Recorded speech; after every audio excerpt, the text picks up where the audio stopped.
Good morning, artists, and welcome to the studio. My name is Allison Jensen, and I am the owner of Orange Easel School of Art here in downtown Liberty, Missouri. Today, I have a drawing activity for you to do. It is our summer series where we're doing videos every day at 11 to give you some creative ideas that you can do at home with the kiddos. So this one is going to be geared maybe towards a little bit older crowd. So if you've got some kiddos at home who are working on their drawing skills, this is a fun one to get to draw. This is a bubble picture, and it's rainbow bubbles, and we're going to show you how to do it step by step in here. It's not a difficult thing to do. If you follow the steps, you can be successful. And we did this one in our open studio recently as a fun kind of summer project, and it was really successful. Thought I'd share it with you here today. So grab those kiddos. I'll tell you what you need. You're going to need some black construction paper. Or a really dark color. So if you have a dark blue, that would work too, but you want the dark background, and then you're going to need some oil pastels. So we've used those before all summer long. We've used different materials. We've tried to use kind of the same base of materials and nothing too weird for you. So you're going to need these oil pastels. I've already set some aside here off to my right. So you'll need the oil pastels in order to do the drawing, and then you're going to need some things to trace. So look around your house and find some things that are round that you can trace. So I've got a roll of tape here, and I've got a block that I pulled out of the bin, and that's really the only two that I pulled out. You want a couple different sizes because we're creating depth in the picture with the different sizes, right? The bubbles that are further away from us, they're going to be smaller than the bubbles that are right up next to us, and those are bigger. So you want a couple different sizes of things to trace. Keep in mind that when we trace them, it is going to get a little oil pastel on it. So don't get anything that's like Mom's Fancy Dishes, okay? Because we don't want to get oil pastels on those. See, I traced the tape, and that's what that white line is right there. All right. Now I've got mine here on a board just because it was easier for me to hold up and show you. And I've got one already started here. So let me get this one taped down. Now, the reason we call these rainbow bubbles is because we're using different colors inside our bubbles. Now, if you've ever looked at a bubble, so this is a good time to maybe blow a bubble and take a look at it. If you've ever really looked at a bubble, they are see-through, but they also reflect the environment around them. So the rainbows that we're seeing and the colors that we're seeing in a bubble are because of the colors that are around the bubble. You should be able to actually see your own reflection in a bubble if you look really, really closely. So we're actually going to put in, today I pulled out, for this example, I pulled out some cool colors. So I got blues and greens and purples. So we're just going to do just the cool spectrum as opposed to my example one that had the full rainbow color on there. So the first step is to do the white outline of these bubbles. So you're going to take the objects that you have that are circles. You don't have to free draw circles. You could trace something. It can be a cup. It can be like a plastic Solo cup is great. If you have a really big sheet of paper, you can use like a big paper plate. But I've got little things here. And all you want to do is lay it down. And I'm going to lay one actually off the page, which I think is a cool part of the composition. I'm going to take my white oil pastel and I'm going to go all the way around my bubble. So there's the one I just did. Now notice when I do my drawings, I try to make my line as smooth as possible. And I want to get around it all the way one time.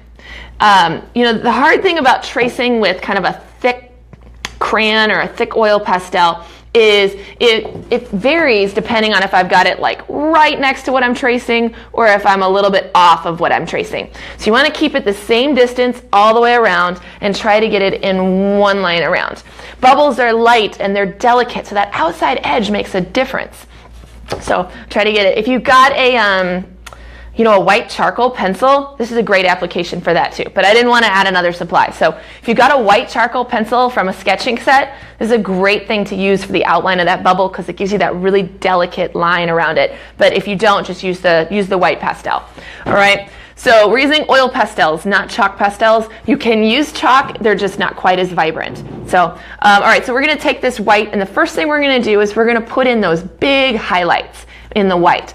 Now, if I were to blow a bubble here in my lobby, we would see square or rectangle highlights because the lights that are in here are those big fluorescent ones on the ceiling and this great big window. And that's where that bright white is going to come from. If you are somewhere where all the lights are round and circular, then the highlights are going to be round and circular, unless of course it's a window and maybe you have a round window. I don't know. Mine are all rectangular. So my highlights are also going to be kind of a distorted rectangular shape. And you want to put in just a couple here on each of the bubbles.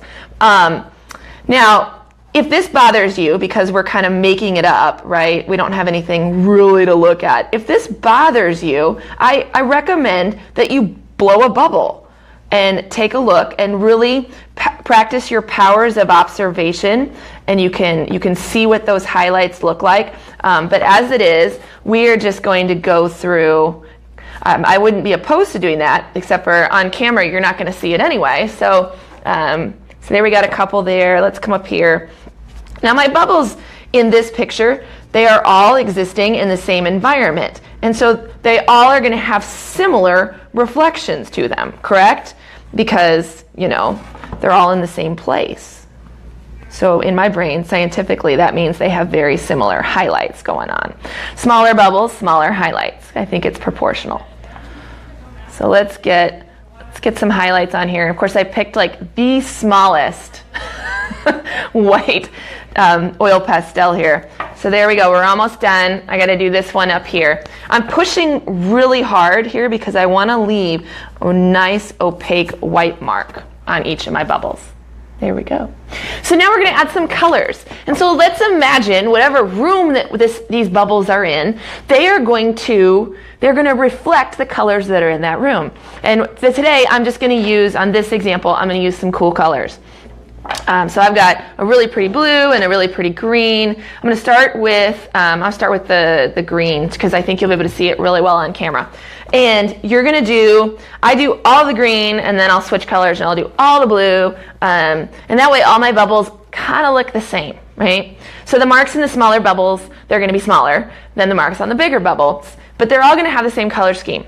Now I'm going to take this one, I'm going to start right here on the outside, and all I'm going to do is follow the curve of this bubble. I'm going to make some kind of random, almost stripey action going on my bubble. So see what that looks like? You see that? So I used it, I want to leave some of that dark showing through. I don't want to completely cover in my bubbles. These are see-through bubbles. These are just reflections. And so I'm just using this one here. It's going to have also a green mark on the side. That one there. We want to make sure we can still see the black coming through. If you start to fill this, the bubbles lose their airiness and their lightness. So we go around all of these bubbles with this green, right?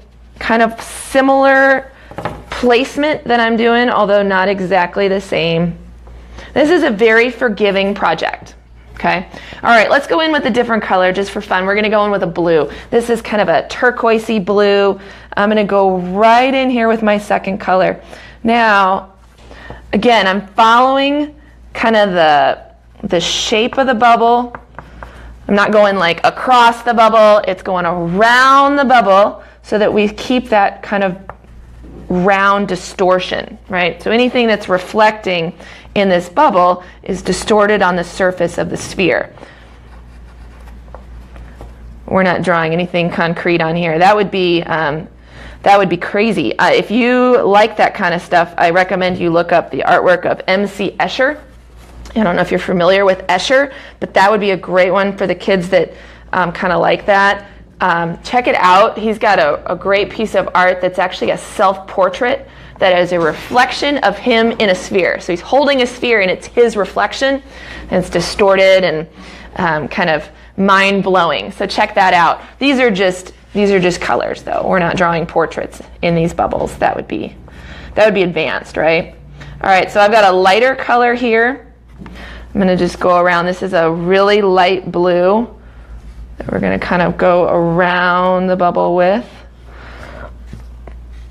making sure not to do too much. I think that's probably the only mistake you can make, is to do too much. And you could stop at any time. So at any time you're like, and I think it's good, you can stop. But if you keep going, you just got to know when to stop, I guess, is my take on this. This is a really pretty green.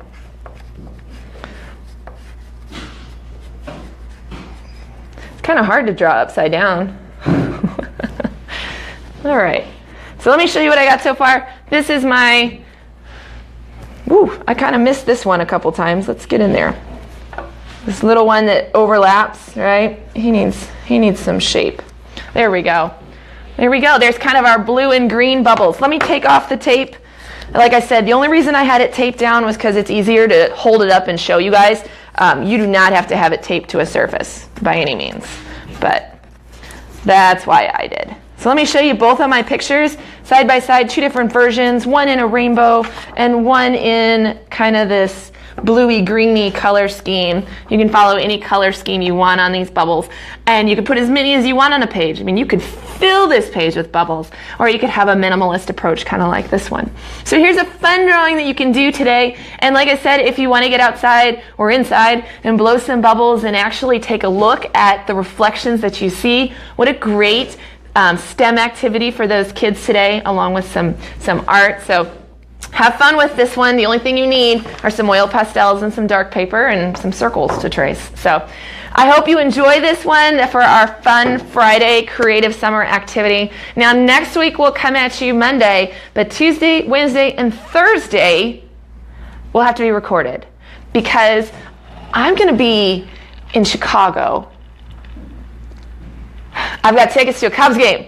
So I'm so excited. If anybody knows me, they know I'm a ginormous Cubs fan. So I'm excited to go see my Cubbies play. Please, everybody is going to pray for a win because I don't get to Cubs games very often, and I'm bringing my W flag, and I really want to sing Go Cubs Go. So I do it in front of my TV normally. I'd like to do it live. All right, and I will catch you guys live on Monday and live on Friday. The rest will be recorded, and I'll chat with you soon. Bye, guys.